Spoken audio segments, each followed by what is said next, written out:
السلام علیکم. د ستاتیک لومړني درس ته ښه راغلی. د ستاتیک د درسونو سلسله تنها د محصلینو لپاره نه بلکې هغه انجینر صاحبان چې د FE امتحان لپاره آمادګي نیسي هم ګټور دي. نو راځئ چې د ستاتیک درس شروع. ستاتیک د نیوټن د قوانینو پر بنسټ مطالعه کیږي. د نیوټن لومړنی قانون داسې وایي چې یو ساکن جسم به د سکون په حالت کې یو محرک جسم به د حرکت په حالت کې وي تر هغه پورې چې یوه بله قوه پرې وارده نشي. که چیرته په ریاضیکي ډول دغه خبره موږ تاسو ولیکو، هغه داسې لیکل کیږي چې مجموعه د قوو په یو جسم باندې مساوي کیږي 0 ته. دوهم قانون وایي هغه قوه چې په یو جسم واردیږي مساوي ده د هغه جسم د کتلې ضرب تعجیل سره. راځئ چې په ریاضیکي ډول دا ولیکو. څنګه لیکل کیږي؟ مجموعه د قوو د وارده په یو جسم باندې مساوي کیږي کتله د هغه جسم ضرب په تعجیل یا اکسلریشن.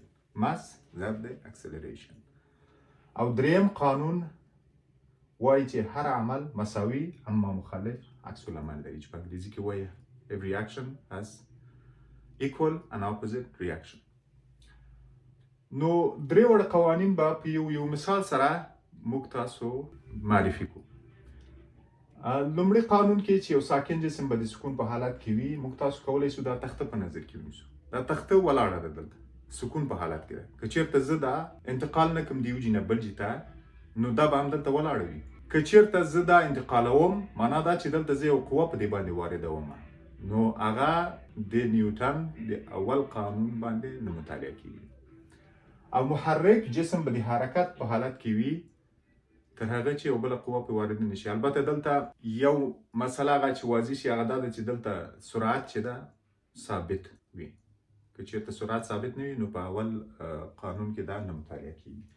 دوهم قانون هغه قوه چې په یو جسم واردیږي مساوي ده د هغه جسم د کتلې ضرب د تعجیل سره. فرض که زه دوه جسمه په نظر کې نیسم، نو هغه یو جسم فرض که سپانج ده او بل جسم یو وسپنه ده چې دواړه په مساوي اندازه سایزونه لري، اما په دې پوهیږو چې وسپنه درنده ده نظر سپانج ده. او دا دواړه موږ تاسو راغورځوو. نو فرض که مثال لکه دا چې دا قلم چې له ما سره ده دا فرض که وسپنه وي مثال، او دا تخته پاک چې دا سپانج ده.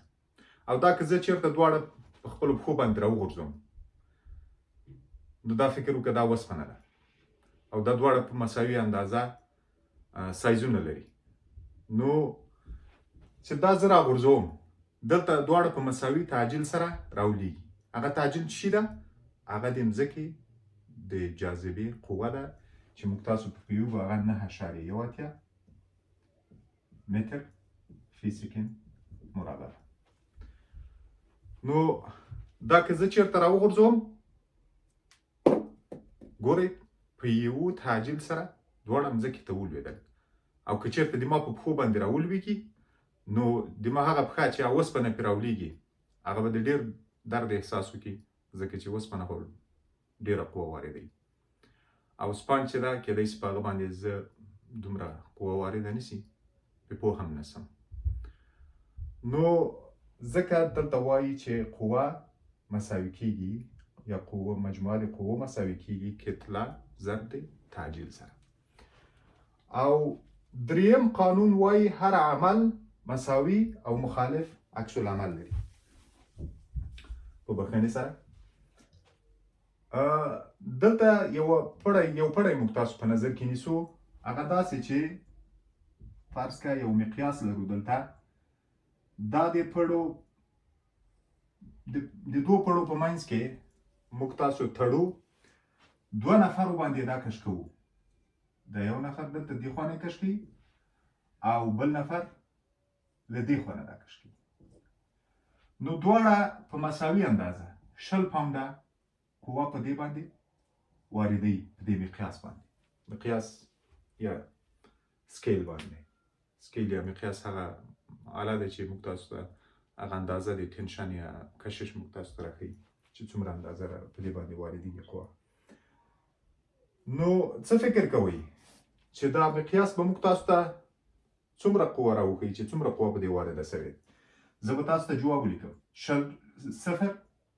0 پاونډه یا 40 پاونډه. که څوک داسې فکر کوي چې 0 ځکه دې خوا هم 0 پاونډه قوه پرې واردېږي هغه خوا هم دا دواړه قوې 0 کېږي دلته، نو دا صحیح نه ده. ځکه فرض کړه تا د 2 لاسونه 2 نفره کش کوي، ته هېڅ احساس نه لرې، هېڅ قوه در باندې احساس نه کوي. دغه که چېرته داسې په نظر کې ونیسو چې دا یو کس نه ده، دا یو طرف موږ په دروازې پورې وتړو او دا بل کس دا په 0 پاونډه قوه باندې راکش کړي، نو تاسو به دا سکیل به موږ تاسو ته څومره راوښیي؟ ټول به ووایي چې دا 0 پاونډه راښیي. نو که چېرته دا 0 پاونډه راښیي ځکه دا کس 0 پاونډه قوه په دې باندې واردوي چې راکش کوي یې. دا دروازه هم 0 پاونډه قوه محسوسوي، هغه خپل ځان طرف ته کش کوي. دا عین قضیه ده که چېرته بل طرف موږ دروازه نه وي او هغه سړی چې ده هغه هم 0 پاونډه قوه پرې واردېږي.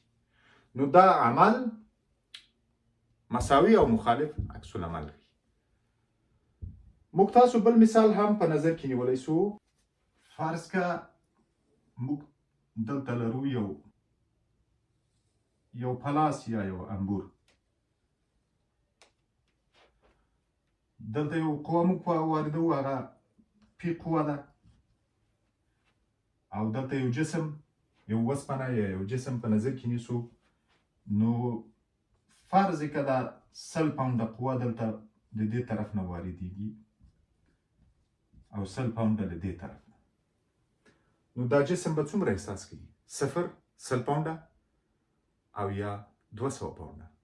نو خدای دې وکړي چې مخکینی مثال نه تاسو ګټه پورته کړې وي. دا 0 هم نه ده او 200 هم نه ده، نو دې جسم باندې 100 پاونډه قوه واردېږي. هغه جسم 100 پاونډه قوه برداشت کوي. ځکه دا یو طرف نه عمل ده په دې باندې، دا مخالف جهت بیرته په مساوي اندازه عکس العمل دلته ښیي. مخالف او مساوي عکس العمل ښیي. نو دا و نننی درس چې موږ 3 وړه قوانین د نیوټن معرفي کړل. بل درس کې به موږ تاسو سکالر او ویکتور مطالعه. نو موږ سره اوسئ. السلام علیکم.